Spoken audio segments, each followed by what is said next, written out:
Самоа рақами 3, рақами 11 Шуди Муродов, Абдураҳмон Нозимов 8, 31 Нодирбек Иброҳимов, Анвар Муродов 10 ва рақами 17 Наврӯз Рустамов, рақами 13 бошад Аваз Қамчинов. Иҷрокунандаи вазифаи сармураббигӣ дар дастаи Равшан Ҷаваршо Шухюсов. ҳуҷуми дастаи Истиқлол буд ва тӯб аз майдон берун гардид. хуб, оид ба ҳайати дастаи Равшан гуфтем. имрӯз 4 ҳимоятгар аст дар ҳайат ва 4 ними ҳимоятгар. танҳо 2 бозингар дар хати ҳуҷум бозӣ мекунанд. Наврӯз Рустамов ва Аваз Қамчинов. яъне бо шакли ҷойгиршавии 4-4-2 дастаи Равшан муқобили Истиқлол бозии худро дар ин дидор ба роҳ мондааст. ҳуҷуми нахустини дастаи Истиқлол бебарор буд ва аз зарбаи кунҷӣ истифода хоҳанд кард Алишер Ҷалилов. аз кунҷи майдон зарба зад ва хеле наздик буд ки тӯб рост ба тури дарвозаи дастаи Равшани клуб ворид шавад. бубинед чӣ гуна хавфнок. ҳатто Манучер ҳаминҷо наздик буд ба тӯб бирасад, аммо муваффақ нашудим бозингар. хуб, ҳайати дастаи Истиқлол барои дидори имрӯза чунин аст. Рустам Ятимов рақами 1, 6 Зуир Ҷурабоев, 21 Алексей Ларин, Андрей Мишенко таҳти шумораи 3 ва рақами 11 Муҳаммадҷон Раҳимов, 55 Манучер Сафаров, Хуршед Тимур Ҷураев рақами 77, рақами 10 капитани даста Алишер Ҷалилов, таҳти шумораи 70 Шаҳром Сулаймонов ва рақами 63 Манучер Ҷалилов. Рустам Соиров бошад ҳамлагари марказӣ дар баробари Манучер Ҷалилов. рақами 9 сармураббии бошгоҳи Истиқлол Виталий Левченко. хуб, дуарони дидори имрӯзаро ман бароятон ҳанӯз муаррифӣ накардам. дуари асосӣ имрӯз Саёдҷон Зайниддинов аст. ҳоло ҳуҷуми дастаи Равшанро мебинем, баъдан идома хоҳем дод. ҳамлаи мизбонон идома меёбад. пас ба дохили ҷаримагоҳ ва тӯб аз майдон зада берун карда мешавад. аз канорҳои майдон Исмоил Нуралиев ва Фарҳод Куралов кӯмак мекунанд ба дуари асосӣ. Рустам Нурматов бошад дуари чаҳорум дар ин дидор ба ҳисоб меравад. чораи бозии дастаҳои Равшан ва Истиқлол. ман Иномиддин Аҳмадзод ҳастам бо шумо. фишор меорад Манучер. тӯб дар дасти дарвозабон аст. умуман баъди оне ки сармураббии дастаи Равшани шаҳри Кӯлоб аз вазифааш барканор шуд, нахустин бозии худро даста доир карда истодааст дар чемпионати мамлакат ва фикр мекунам акнун имрӯз маълум мешавад ки футболбозони дастаи Равшан баъди аз вазифа рафтани Ғайраталӣ чӣ гуна бозӣ хоҳанд кард. то ҷое гуфта мешуд ки баъзе аз бозингарон норӯзӣ буданд аз кори ӯ дар даста, аммо ин чиз маҳз баъди баромадани даста ба ҷоми конфедератсияи футболи Осиё ин сарусадоҳо бештар ба миён омаданд. чаро ки қаблан вақте ки дар лигаи якум даста бозӣ мекард ва мубориза мебурд барои баромадан ба лигаи олӣ, онҷо ҳама тифоқ буданд, якҷо дастаи Равшан мубориза мебурд ва дар ҷоми мамлакат ҳам даста тавонист муваффақ гардида ва ба даст овардани қаҳрамонӣ дар ин мусобиқа ба ҷоми конфедератсияи футболи Осиё рухат гирифта буд. ин ҳама бозиҳо, ин ҳама натиҷаҳо фикр мекунам маҳз дар якҷоягӣ буд. аммо намедонам вақте ки даста ба ҷоми конфедератсия рафт ва ҳамчунин дар лигаи олӣ баромади худро шурӯъ кард, бозингарон норӯзигии худро баён мекарданд нисбати сармураббии даста ва ин гуна сарусадоҳо то ҷои зиёд буд. ахиран ба ин оварда расонд ки бо дар назардошти натиҷаҳои бади даста дар лигаи олӣ, бо дар назардошти номуваффақ бозӣ кардани даста дар ҷоми конфедератсияи футболи Осиё, Ғайраталӣ Мираҳмадов аз вазифааш барканор шуд. умуман агар мо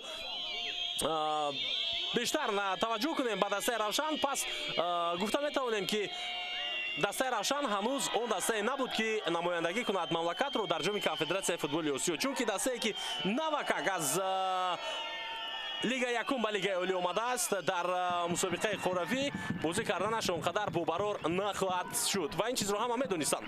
фикр намекунам барои ин шуда, барои натиҷаи баъд дар ин мусобиқа шуда Ғайраталиро аз вазифааш барканор карда бошанд. инҷо яке аз бозингарони дастаи Равшан осеб мебинад. дӯстони арҷманд, ин Саидамири Саидаҳмад буд.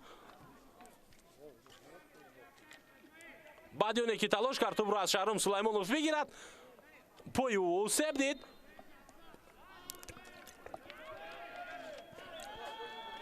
акнун бозӣ идома меёбад. дӯстони азиз, و در ورزشگاه پختکور ببینیم که مخلصون جمع شدند و هنوز هم گروه به ورزشگاه تشریف آورده ایستادند تا اینکه رو دستگیری نمایند. خصوصا مخلصون دسته روشن تا جای شمارهشان بیشتر و چشم میرسد در این دیدار.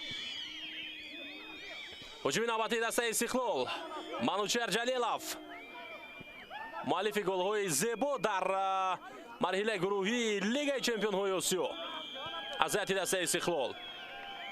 امروز کوشش میکند در خط هجوم مقابل حمایتگران دسته روشن بازی کرده باشد. شهرام سلیمانов،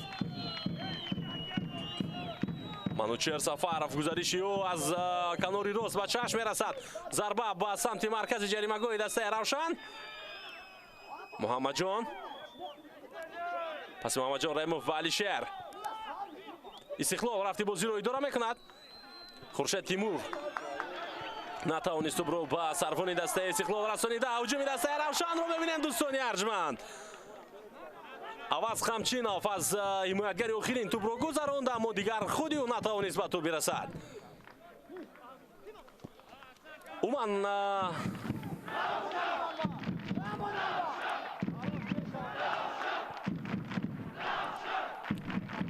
اگر ما با جدول چمپیونات مملکت نظر اندازیم خب دیده می شود که در جدول این حال دسته روشن در زینه چهارم قرار دارد، اما باشگاه استقلال باشد بعد 4 بازی با در نظر داشت بازیایی که هنوز اشتراک نکرد، یعنی که برگزار نکرده از دسته استقلال بعد اشتراک خود در مرحله گروهی لیگ چمپیون‌های آسیا هنوز 4 بازی دارد و با 10 امتیاز در زینه 8 قرار گرفته است. علیشهر جلیلов حمله نوبتی دسته خود را آغاز می‌نماید. پس او با محمد جان رحیمov، بنجامین سما در رقابت با است و محمد جان اشتباه میکند.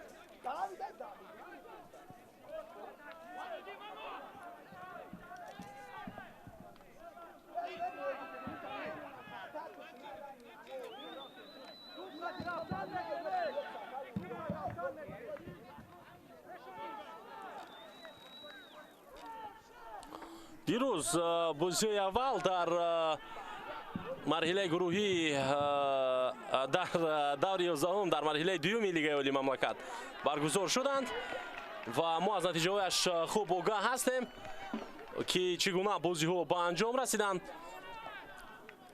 خصوصا در دور 11 دسته های خطلون و سراشان در همین ورزشگاه دیروز بازی خود را برگزار کردند. همچنین کلوب مرکزی ورزش ارتش با کوکتوش دیدار دید در این دور علاقه 2 بازی دایر شدند و در یکی از بازی ها یعنی خطلون و سراشان مساوی شد. بازی دیگر بین دسته های کوکتوش و کلوب مرکزی ورزش ارتش بسیار یک بازی زیبا شد و بازی تو جای سرگل هم بازی با حساب 2-2 به انجام رسید. یعنی هر دو بازی های روز اولی دور 11 لیگ عالی مساوی شدند. اکنون امروز دسته های روشن و استقلال نخستین بازی را برگزار کرده ایستادند در ورزشگاه پختکوری شهر بختر. عموما چرا در این ورزشگاه بازی خانگی دسته روشن دایر می شوند با اون خاطر که قاعده های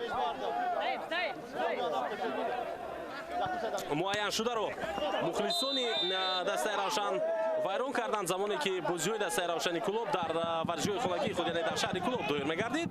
با همون خاطر اکنون دسته روشن یک مدت نمیتواند در ورزشگاه خانگی خود بازی خود رو برگزار کند و در ورزشگاه پختکور این بازی ها برگزار میشوند. یعنی در ورزشگاهی که عموما در اصل بگیریم اگر این ورزشگاه خانگی دسته روشن نیست. شماره مخلصون بیشتر می شود در ورزشگاه دوستان ارجمند با شماره بسیار فوتبالبازان دسته روشن با هجوم خواهند رفت، اما اینجا ببینیم که چطور خوب بازی میکند حمایتگر میشینکا. پرتاب به داخل جریمه‌گاه دسته استقلال، توپ در اختیار بازیگران روشن و اما انور مرادov برای قبول کردن توپ تلاش نکرد، تنها کوشش کرد که ضربه زند و موفق نشد این بازیگر.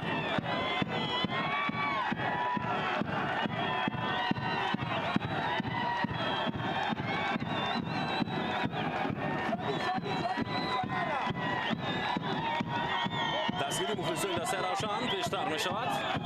البته دسته استقلال امروز در سفر بازی میکند و شماره مخلصانش کمتر با چشم میرسد و عموما دیده می شود در ورزشگاه پختکور.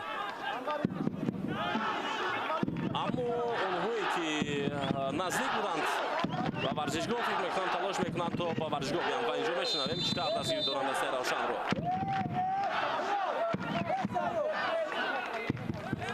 رستم سویروف از پا افتانیده می شود از جانب بنجامین اساموا و متوجه میشیم که سیاجون زینالدینوف چی قرار میبرد.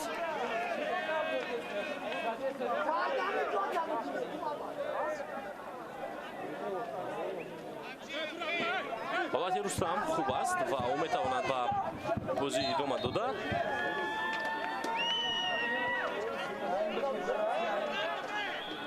عموما دسته‌های روشن و استقلال در چمپیونات مملکت نخستین بازی خود را برگزار کرده ایستادند. علیشیر جلیلوف ضربه در اجرای علیشیر از مسافه دور، بسیار هم ضربه خوفناک بود از جانب کاپیتان، اما ضربه از شفت دروازه رستم ریزویف از میدان بیرون می شود. امروز دروازه‌های روشن و استقلال رو رستم ها حمایت میکنند و هر دو هم واقعا در کار خود مهارت والا دارند و بسیار بازی فوق‌العاده زیبا هم نشان دادند. تو این ده موسم گذشته را به خاطر میاریم که چطور رستم ریزویف با دسته روشن موفق میدان دوری میکرد در لیگ یکم مملکت و حتی در جام مملکت. یکی از اونهایی که با دسته روشن کمک رساند تا به لیگ اولی برگردد محض همین بازیگر بود و در زبان دسته استقلال فکر میکنم همه شما درباره‌اش خوب معلومات دارید و بازی رو هم در هیئت تیم ملی و هم در هیئت دسته استقلال بارها دیده.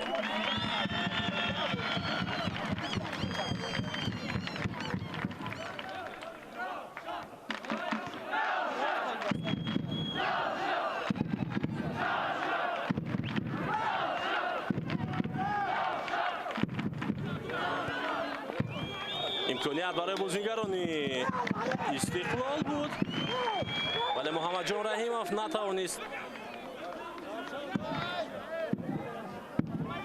بعدی پاسی انجام داده. اگر خطا نکنم علیشیر جلیلوف بود هجوم رو ادامه داده و دروازه‌بان توپ را به دست خود گرفت. پس نوروز رستموف با عوض خمچینوف، اما حمایتگران استقلال این لحظه به توپ صاحب میشوند. عموما گفتیم دسته ها بازی نخست خود را برگزار میکنند در لیگ اولی بعد بازگشت دسته روشن و زمانی که دسته روشن در لیگ اولی یکی از دسته های اولی بود و خیلی موفق بود. بازی مرکزی محض در چمپیونات بین دسته های روشن و استقلال بود. همیشه بازی سر مخلص، بازی سرگل، بازی جالب با اشتراک این دو دسته برگزار میشد و حسیات و اون همه هیجانی که در عرفه برگزاری بازی این دو دسته به میان می آمد، حتی فکر میکنم اونهایی که اشتراک داشتند در اون گونه بازی ها حالا درک میکنند که ما درباره چی گپ زده ایستادیم. علیشیر جلیلوف گزارشی و پاس به زهیر، هجوم نوبتی دسته استقلال ادامه می‌یابد. اینجا توپ را از میدان عوض خمچینوف زده بیرون میکند. رستم سویروف عکس هجوم نوبتی دسته روشن آغاز میگردد. نوروز رستموف پاس به کناری راست، عوض خمچینوف سرعت افزایی او حرکت به مرکز و نه معذرت این انور مرادov بود اما اشتباه کرد در انجام دادن پاس. نه قدر پاسی خوب داد با عوض خمچینوف و توپ را از دست دادن بازیگران روشن.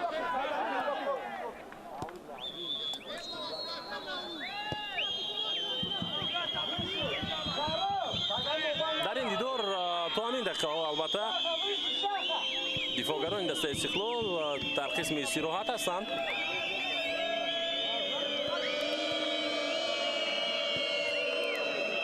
паси Алишер ба Шаҳром Сулаймонов.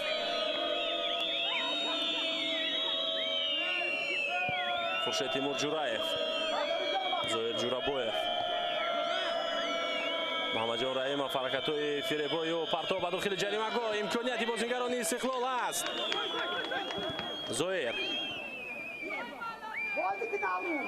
Хуршед Тимур Ҷураев, Манучер Сафаров. Бозам як партоби дигар дар иҷрои ин бозингар ба дохили ҷаримагоҳ ва ин аллакай дуюмин паси хавфнок аст аз ҷониби ӯ. Тӯб аз майдон зада берун карда мешавад аз тарафи Абдураҳмон Нозимов.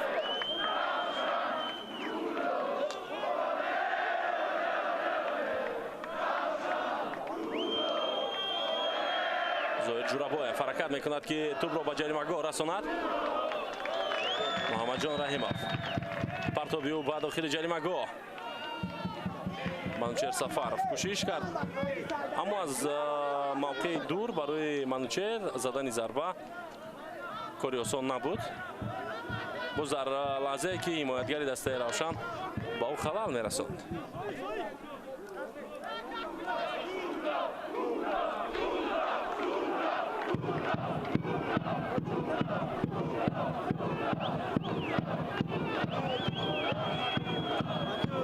бозии гузаштаи дастаи Истиқлол муқобили дастаи Хуҷанд буд дар варзишгоҳи марказии шаҳри Душанбе ва яке аз бозиҳои ба истилоҳ принсипиалӣ барои ин ду даста. аммо боз ҳам Истиқлол ғалаба ба даст овард муқобили бошгоҳи Хуҷанди шаҳри Хуҷанд бо ҳисоби калони 4-1 агар хато накунам ва бо як рӯҳияи бисёр ҳам хуб муқобили дастаи Равшан ба бозӣ омаданд футболбозони Виталий Левченко. аммо ин аввалин бозӣ аст барои дастаи Равшан муқобили Истиқлол. фикр мекунам имрӯз маълум мешавад ки Равшан бо он ба истилоҳ принсипҳое ки дошт муқобили Истиқлол дар лигаи олӣ бозӣ мекунад ё на. бозам дар он шабу рӯзҳое ки сармураббии даста аз вазифааш рафт, Ғайраталӣ Мираҳмадов, он нафаре ки то ҷои дастаи Равшанро бисёр муттаҳид карда буд ва ин дастаро водор сохт футболбозонро албатта то дастаро ба лигаи олӣ баргардонанд.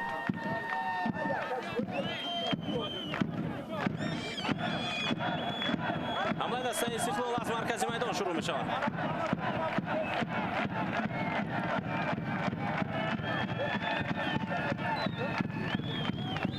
дар бозии гузаштаи худ дастаи Равшан муқобили бошгоҳи Кӯктош бозӣ карда буд дар ноҳияи рӯдакӣ ва Равшан ҳам ғалаба ба даст оварда буд муқобили дастаи Кӯктош дар сафар бо ҳисоби 2-1. Аваз Қамчинов ва Ҳасан Рустамов муаллифони голҳо шуда буданд дар он бозӣ. ғалабаи дастаро яъне ин бозингарон таъмин карда буданд.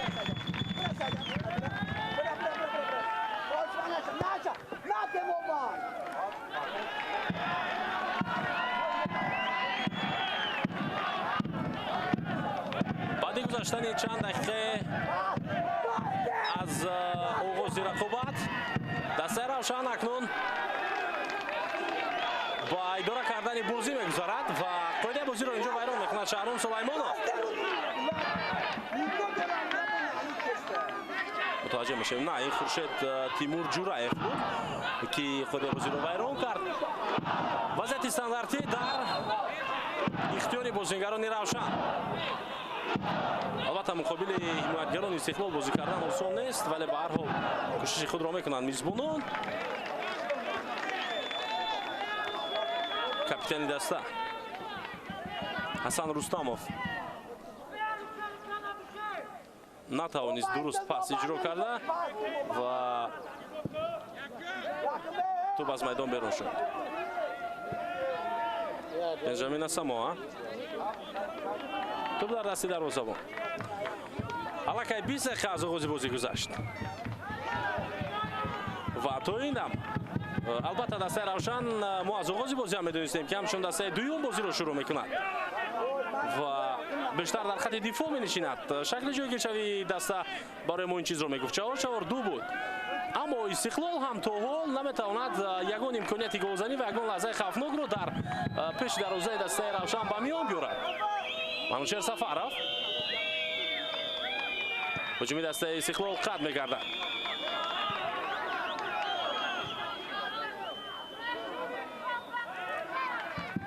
اوت با فایده روشن.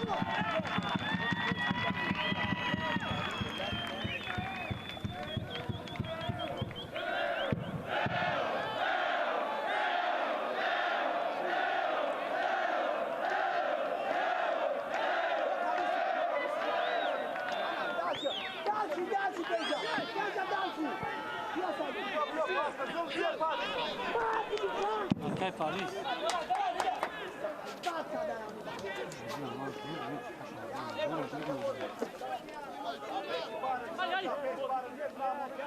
Дима, стой! Дима, давай назад!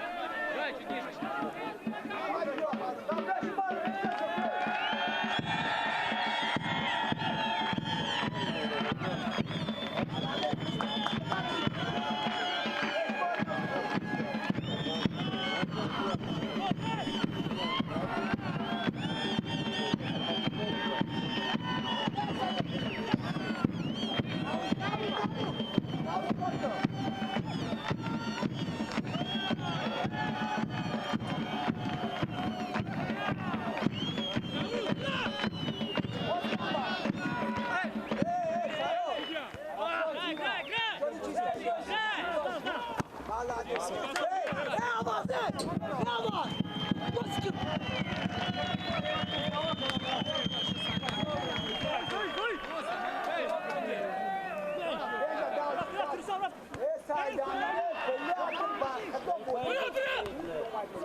قاعده بازی ویران نمیشود در قسمت میدانی دسته استقلال و اعتراض مخلصان اینجا بلند میشود.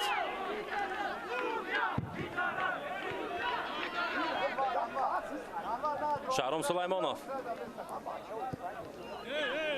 زهیر جورابویف علیشیر هجوم نوبتی را آغاز میکند. علیشیر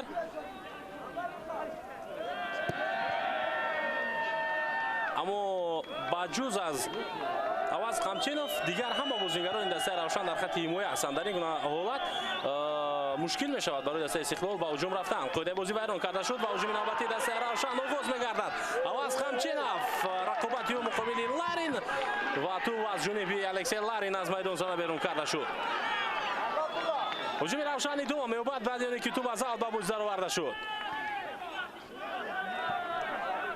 با سرعت بلند تا جای کوشش میکنند بازیگران میزبان و از کنار چپ فرصت هست پرتاب با داخل جریمه گوی استقلال امکانیت برای عوض اما او قاعده بازی رو ویران کرد. نه این انور بود، انور مرودوف قاعده بازی رو ویران کرد و این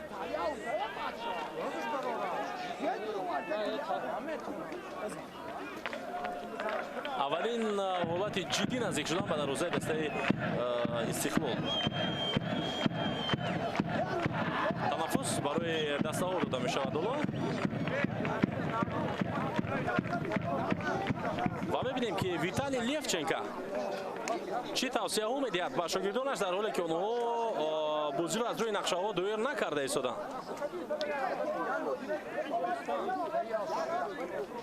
به غیرت علی میرحمدوف ستاد مربیان دسته روشن باشد با سرداری جوارشو شوغیوسف کوشش دارند که نقشه ها رو درست برامونند و در ادامه قسم یکم و عموما در جریان این بازی مقابل استقلال یک بازی زیبا نشان میدهند.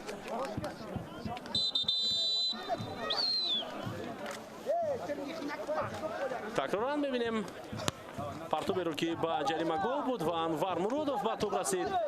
البته هرچی که از دست انور می اومد اون رو دایر کردین، اون رو انجام دادیم بازیگر و این چیز رو ما دیدیم در نوارهای تکراری. همچنین ضربه علیشیر که خیلی ضربه خوفناک بود از مسافه دور. یکی از حالتهای خوفناکترین در 25 دقیقه آغاز بازی از همین حالت بود.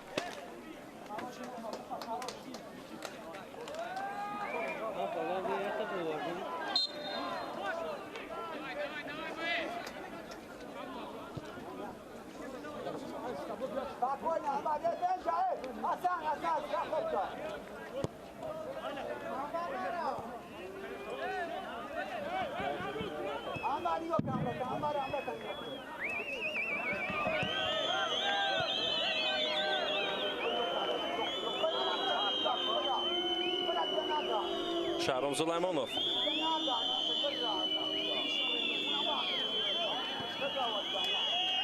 در خط دفاع دسته روشن بسیار خوب حالا بازی کرده ایستاده است. اومد از عهده پیشگیری کردن هجوم‌های دسته استقلال با خوبی برآمده ایستادند بازیگران روشن. و فکر میکنم نقشه اولین درجه برای دسته از همین است در جریان این رقابت. منوچهر جلیلوف با دو نفر بازی میکند و توپ را از دست میدهد. این بازیگر اصلا قاعده بازی ویران نشده است و سیدجان زنیدینوف این لحظه اجازه میدهد که بازی ادامه یابد. یکی از بازیگران دسته روشن از پای میافتد. خب این در حالی که بعداً برخورد شد میانی منوچهر و فوتبالبازی دسته روشن نادیربек иброҳимов ба миён омад.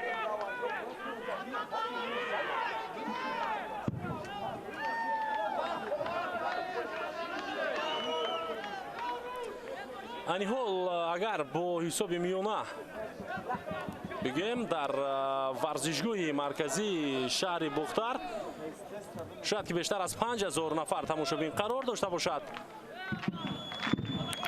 ва ин воқеан барои футболи меҳан барои лигаи олӣ бисёр як омори хуб ҳам ҳаст. албатта мо хуб медонем ки дар бозиҳои дастаи саравшан махсусан дар дерби вилояти суғд муқобили дастаи хуҷанд наздики 15-16 ҳазор нафар тамошобин ба варзишгоҳ меояд. ё ин ки вақте дастаи равшан бозии худро дар хонаи худ баргузор мекунад шумораи зиёди мухлисон ба варзишгоҳ ташриф меоранд. аммо ин бозиҳои ҷудогонаанд ва дар он бозиҳо ҳатман бояд ҳамин гуна бошад ва дар дигар бозиҳо наздики 3, 4, 5 то 7, 6 ҳазор нафар тамошобин будан ин бояд кори маъмулии мухлисон бошад.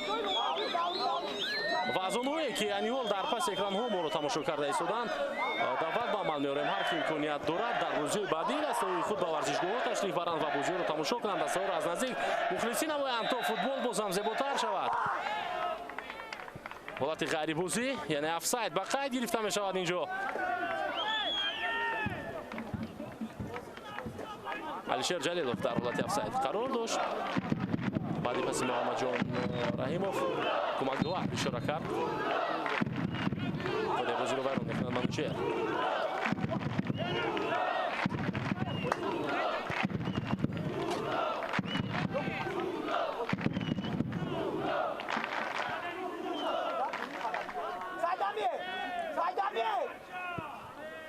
абдураҳмон нозимов пасиё ба канор. сайдамири сайдаҳмад бозам абдураҳмон буд ки навбат ба канор ба самти нодирбек бисёр хуб пас дод ва аммо манучер сафаров тӯбро аз майдон зада берун мекунад.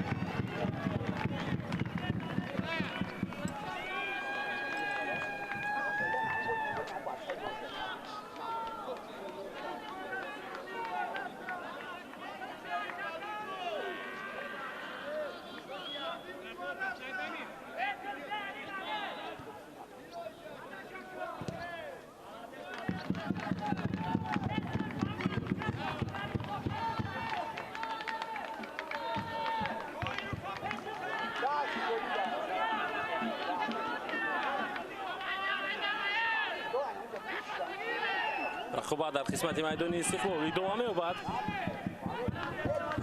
довар ишора мекунад ки аут ба фоидаи дастаи истиқлол аст. ним соат мегузарад аз оғози бозӣ. ҳамон ҳисоб 0-0 аст.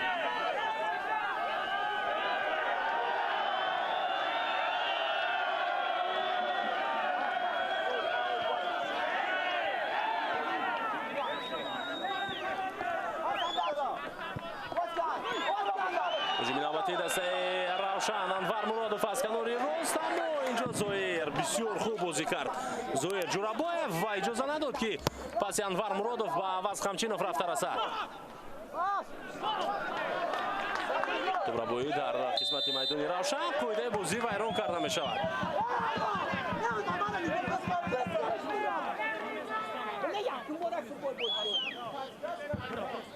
муқобили капитани даста қоидаи бозиро вайрон мекунад Рустам Соиров ва дастаи равшан аз канори чап аз нав ҳуҷум оғоз хоҳад кард. ҳамлаи дастаи равшан ин навбат хеле хавфнок аст. дӯстони арҷманд 4 нафар дар ҳуҷум ҳастанд. Нодирбек пас ба марказ зарба ба самти дарвозаи Истиқлол, аммо дар ин лаҳза Зоир Ҷурабоев чун девори бузурге пайдо шуд пеши зарбаи дастаи бузингари дастаи равшанро гирифт. офсайд. мавҷи дуюми ҳуҷуми дастаи равшан қатъ мешавад ба хотире ки ҳолати офсайд буд. на дар ин вазъият бале дар ин ҳолат бубинед бузингар Нодирбек аз канор вақте ки кӯшиш кард барои ба тӯб соҳиб шудан ӯ аслан дар ҳолати офсайд қарор дошт, аммо пасе ки ӯ анҷом дод ба дохили ҷаримагоҳ бисёр мувофиқ буд. бо як ҳаракат метавонист аз ҳимоятгари Истиқлол гузарад. бузингари равшан баъдан зарба занад. ҳамлаи навбатӣ аз тариқи марказ оғоз мегардад. Манучер кӯшиш кард Ҷалилов, аммо натавонист ба тӯб соҳиб шуда. Аваз Қамчинов, рақобати Аваз Қамчинов муқобили Алексей Ларин. инҷо зарбаи кунҷӣ аст барои дастаи равшан фикр мекунам.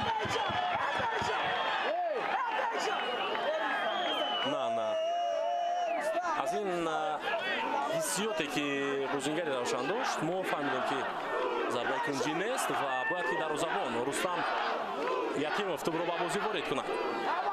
Хуршед Тимур Ҷураев, ҳаракати ӯ ба пеш ва аз тариқи канори рост ҳуҷуми навбатии дастаи Истиқлол бояд оғоз шавад. Зоир Ҷурабоев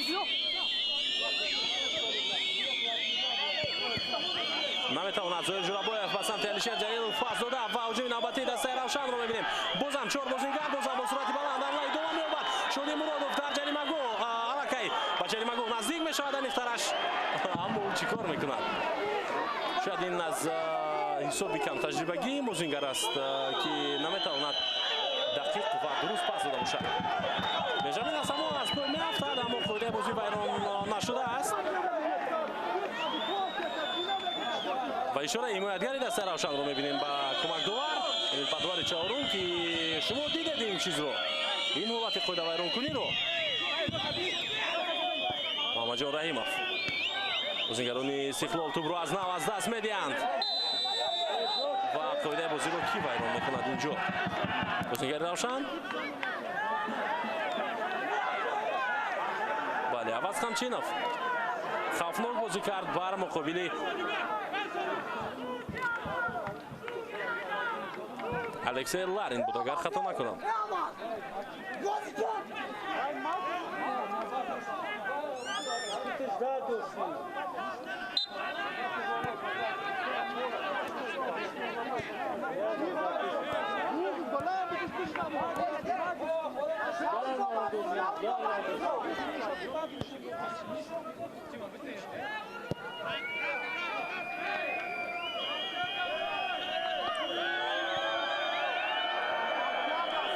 имрӯз мо дар ҳайати дастаи равшан як аз бозингарони бомаҳорати дастаро намебинем ва ин бозингар Кароматулло Саидов аст, ним ҳимоятгар. ҳоло зарбаи кунҷӣ барои дастаи Истиқлол ба миён меояд.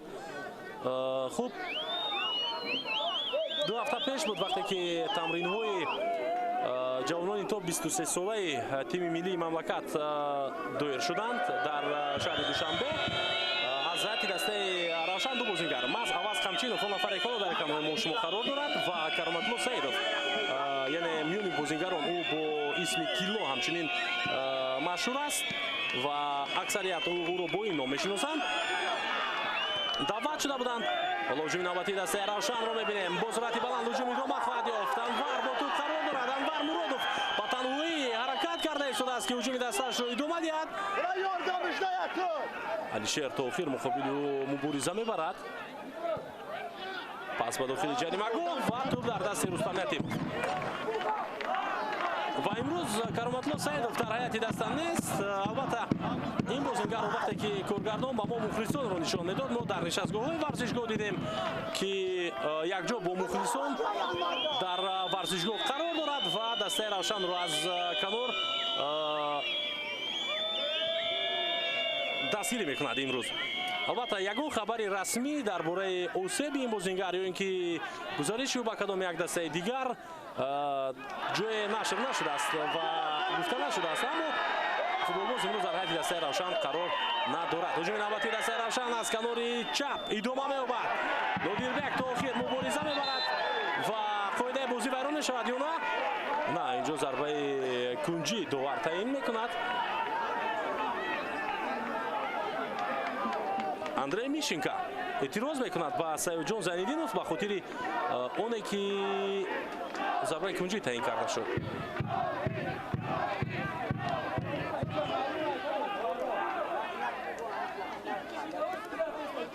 хуб, акнун аз зарбаи кунҷӣ нахустин бор бозингарони дастаи равшан дар ин дидор истифода хоҳанд бурд. Абдураҳмон Нозимов партоби ӯ ба дохили ҷаримагоҳ, имконият, зарба ҳам зада мешавад ва Рустам Ятимов аз пой меафтонад бозингари дастаи равшанро. Бенҷамин Асамуа аз пой афтид, аммо довар ишора кард ки қоидаи бозӣ вайрон нашудааст.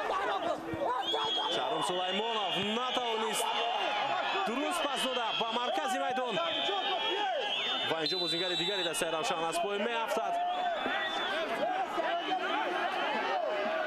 Зоир Ҷурабоев ин навбат шояд қоидаи бозиро вайрон карда бошад. ҳатто ситоди мураббиёни дастаи равшан ин лаҳза эътироз мекунанд. муқобили Аваз Қамчинов қоидаи бозӣ вайрон шуд. Қоидаи бозӣ вайрон шуд ва довари чаҳорум ин лаҳзаро фикр мекунам хубтар дид ва баҳо дод. мо интизор мешавем ки кай коргардон ба мо ҳолати такрори зарбаи кунҷиро нишон медиҳад. барои ду бозингар имконият буд ва ин лаҳза бубинед аз пой меафтад Бенҷамин Асамуа баъди оне ки Рустам ба ӯ бархӯрд, аммо аз нигоҳи доварон ин қоида вайронкунӣ набуд. Аваз Қамчинов аз ҷониби духтурони дастаи равшан муолиҷа мешавад.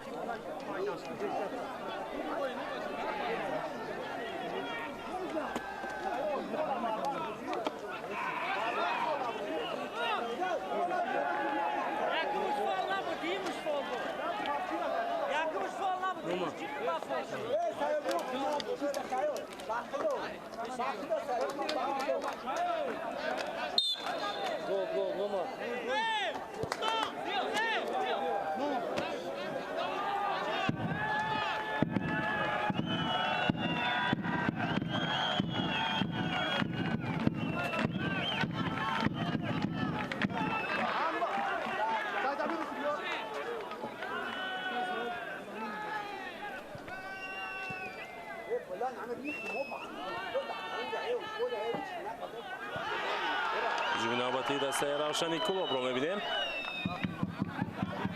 Нодирбек Иброҳимов муваффақ намешавад ва тағйирот акнун дар ҳайати дастаи Истиқлол.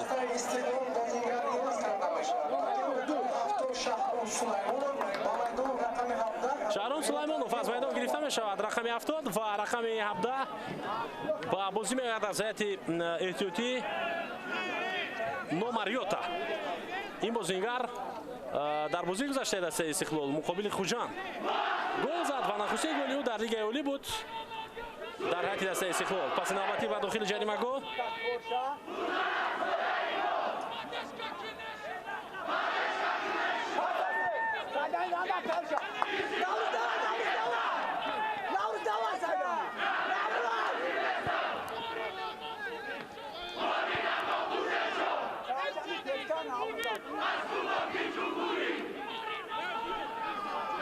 ҳуҷуми навбати дастаи равшан, зарба аз масофаи дур ҷониби дарвозаи Рустам Ятимов.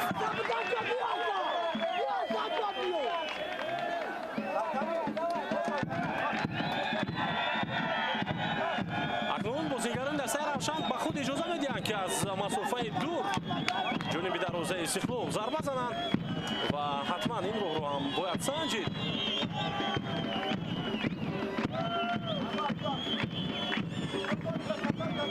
5 دقیقه دیگر حتی کمتر از 5 دقیقه تا پایان قسم یکم باقی مانده است. نوما در بازی اول وقتی که موزینگر اگر خطا نکنم بعد دقیقه 80 به بازی آمده بود، یعنی در بازی گذشته مقابل دسته خوجند در حیاط دسته استقلال یک جا با اسلام زویرов به بازی آمده بودند و او یک جا با اسلام بسیار یک بازی خوب رو در یک جایگی برای مانده بود و نهایت بعد پاسی محض همون موزینگر یعنی اسلام زویرов که امروز در حیاط احتیاطی استقلال واقعا قرار دارد توانست بود گل بزند و توری دروازه دسته خوجند. حالا باشد اکنون او شهرام سلیمانوف رو عوض میکند و میبینیم که در ادامه رقابت چگونه بازی میکند. امروز برایش امکانیت کمی بروقتر داده میشود از جانب ویتالی لیفچنکو.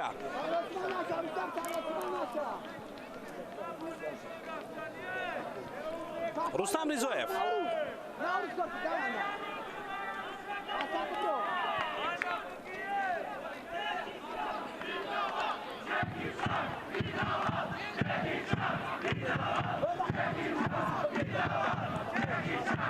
حمله نوبتی دسته равшани клуб اینجا بعد پاسی انجام داده دلیر شامرودов کسی در مرکز با توپ صاحب نشد، گرچند این پاس خیلی موفق بود برای حمله آغاز کردن از مرکزی میدان. نوماریوتا پاس میدهد با خط دفاع. علیشیر جلیلوف مجبور میشود که با عقب بیاید و خود توپ را گرفته حمله آغاز کند.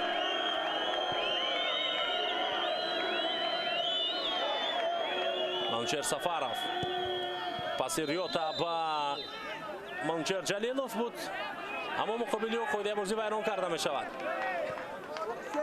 نوما یکی از آن بازیگرانی است که بعد دسته استقلال آمدنش کارش آنقدر خوب اومد نکرد.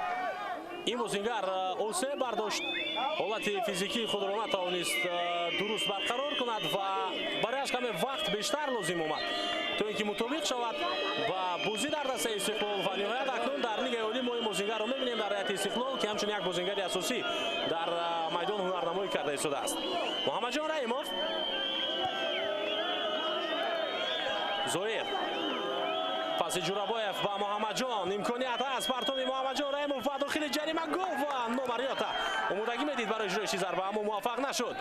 عکس الهجومی دسته равшани клуб رو میبینیم خود بازی در مرکز میدان ویران کرده می شود.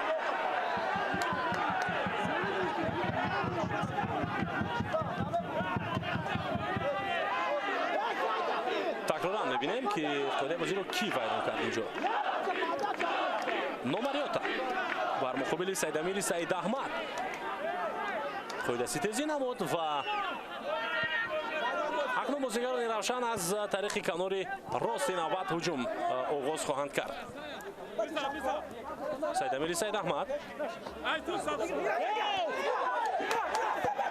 از میدان بیرون نشده است.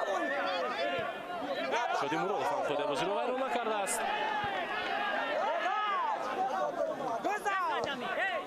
اینجا سید امیر سعید احمد اشاره میکند و کمک داور که توپ از میدان بیرون شده بود اما او اشاره نکرد و بازی ادامه افتاد. محمد جان رحیموف از پای افتیده است و بعد برخورد با شادی مرادov بود این حالت. در این وضعیت پای رو زیر کرد فکر میکنم بازیگری دسته равшан و در لحظه های اخیر قسم یکم این حالت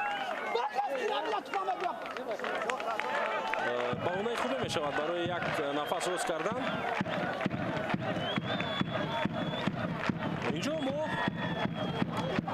میبینیم که از کنار از منطقه تکنیکی خود جعفرشاه چوغیاسov حتی بیرون می شود و با شاگردانش با یک لحنی مخصوص که تاثیر کند برای آنها میفهماند که چی طور باید بازی کنند در خط هجوم بازیگران دسته равшан. حالا روی ورزشگاه پختکور اعلان میکند که 2 دقیقه داور اضافه کرد با وقت اساسی بازی در قسم یکم و بازی ادامه می‌یابد. دوستان ارجمند 2 دقیقه دیگر برای دسته ها امکانیت است اینکه در نیمه اول بازی کنند. اگر دسته равшан تواند با پیش برآمده در همین لحظه های اخیری قسم یکم در نیمه دوم برایش کار کمی آسان میشود. اما اگر دسته استقلال گل بزند در این 2 دقیقه پس برای استقلال осон албатта мешавад ғалаба ба даст овардан, аммо барои дастаи Равшан хеле мушкил мегардад. Дар қисми дуюм баробар кардани ҳисоб ҳуҷум идома меёбад аз ҷониби бозингарони Истиқлол ва офсайд ва қайд гирифта мешавад. Кӯмакдуар ишора мекунад, байрақчаи худро боло карда.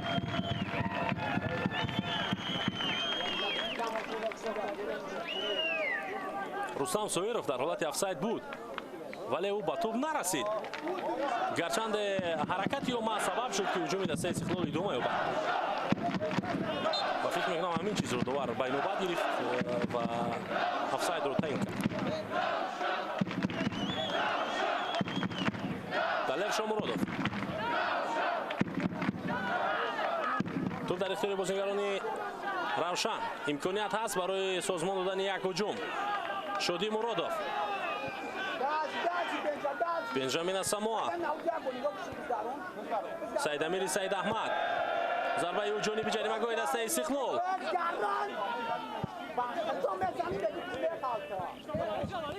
аз марказ ҳамлаи навбатии дастаи Равшан оғоз хоҳад гашт. Абдураҳмон Нузимов натавонист тӯбро идора карда. Акнун бозингарони Истиқлол ба ҳамла мераванд. Манучер паси ӯ имконият аст. офсайд ба ҳар ҳол Рустам Ризоев дарвозабон бисёр хуб бозӣ мекунад инҷо ва ба Рустам Соиров иҷоза намедиҳад ки ҳам ҷониби дарвоза зарба занад ва ё ин ки пас бидиҳад. ду нафар Манучер ва Рустам дар ҳолати офсайд қарор доштанд. вақт илова кардаи дувар аллакай ба анҷом расид. дӯстони арҷманд омад мо қисми якуми бозиро бо як шурӯъ шавқи бисёр ва ҳиссиёти баланд тамошо кардем ва умедвор мешавем ки дастаҳо дар нимаи дуюм дар баробари бозии зебо ҳамчунин голҳои зеборо барои мухлисон тақдим мекунанд. ҳамин тавр садоиштаки довар баланд мешавад ва нимаи якуми бозии дастаҳои Равшану Истиқлол бидуни гол 0-0 ба анҷом мерасад. дӯстони азиз, моро тарк накунед. баъди чанд лаҳза ба қисми дуюм бармегардем.